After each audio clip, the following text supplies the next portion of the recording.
દર્શક મિત્રો, એક ભારત ન્યૂઝ મીડિયામાં આપનું હાર્દિક સ્વાગત છે।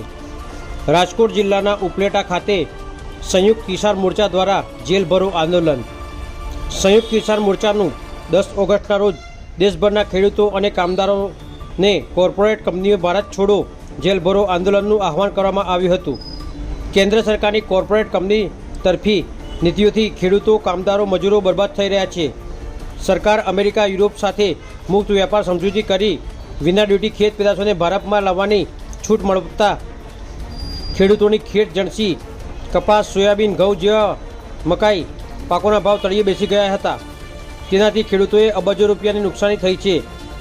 ખેડૂતો કેન્દ્ર સરકાર સમક્ષ ટેકાના ભાવની ગેરંટી આપતો કાયદો બનાવવાની તેમજ ખેડૂતો ખેતમજૂરોના કરજ નાબૂદ કરો, પાક વીમા યોજના સરકાર હસ્તે શરૂ કરો, મનરેગા કાયદો પ્રસ્થાપિત કરો, 4 નવા શ્રમ કાનૂન રદ કરો, રાસાયણિક ખાતરની તંગી દૂર કરો, ખાતરના ભાવ વધારા પાછા ખેંચો, વીજળીના ખાનગીકરણ ભાગરૂપ સ્માર્ટ મીટર લગાવવાનું બંધ કરી દો ની માગણી અંગે ગુજરાત કિસાન સભામાં નેતૃત્વમાં જેલ ભરો કાર્યક્રમના ભાગરૂપે ખેડૂતોએ કોલકી રોડ ઉપર ચક્કાજામ સવિનય કાનૂન ભંગ કરવા જતાં ખેડૂતોને અટકાવી દીધા હતા।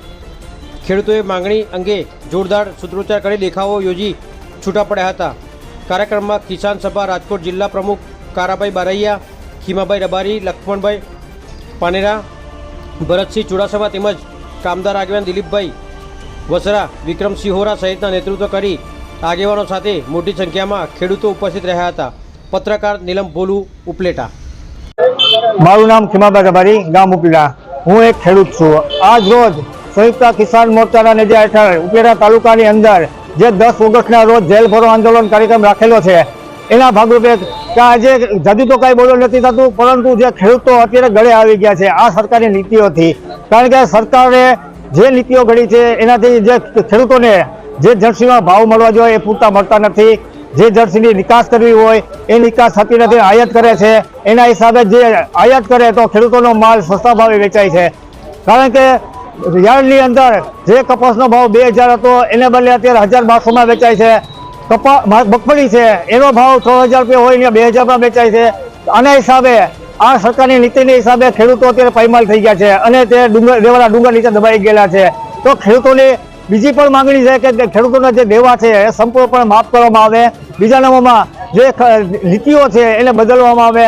આજે જે ખેડૂતો અત્યારે અતિવૃષ્ટિનો ભોગ બનેલા આવતા વર્ષે હતા એને બદલે અત્યારે જે દુષ્કાળની સ્થિતિ છે તો આગોતરું આયોજન કરે।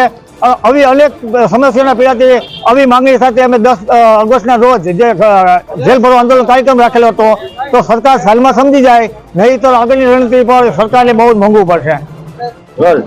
મારું નામ દયાભાઈ ગજેરા, ગુજરાત કિસાન સભાનો પ્રમુખ છું।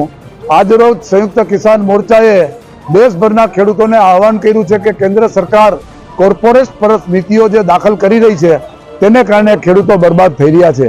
કારણ કે વિદેશથી કપાસ આવે, સોયાબીન આવે, ઘઉં આવે, એ અમેરિકા દેશમાંથી આવે અને એને એક પણ ટેક્સની ડ્યુટી ના લાગે, તેને કારણે ખેડૂતોને ખેત પેદાશના ભાવ મળ્યા નહીં।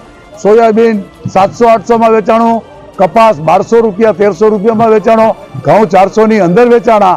આજે ક્યાં ભાવ છે? તો સરકારની આ નીતિઓને કારણે ખેડૂતો કેવડી મોટી ખોટ કરી રહ્યા છે। એટલે એ ખોટનું કારણ સરકારે જે મુક્ત વેપાર સમજૂતીઓ અમેરિકા અને યુરોપના દેશો સાથે કરી છે તે રદ કરવી જોઈએ અને ખેડૂતોની ખેત પેદાશો ખરીદવા માટે ટેકાના ભાવનો ગેરંટી કાયદો પણ આપણે લાવવો જોઈએ અને તો જ ખેડૂતોની ખેત પેદાશો ખરીદી શકે, તેને ભાવ આપે। ખેત પેદાશોને ભાવને કારણે આજે ખેડૂતો જે નુકસાન કર્યું છે તેને કારણે ખેડૂતો કર્જવાન બન્યા છે। ખેડૂતોના કર્જ નાબૂદ કરો, પાક વીમા યોજના આપો, વીજળીનું ખાનગીકરણ બંધ કરો, ખાતરની અછત દૂર કરો। આવી માગણીઓને લઈને કિસાન સભાએ આજનો જેલ ભરો કાર્યક્રમ કર્યો હતો।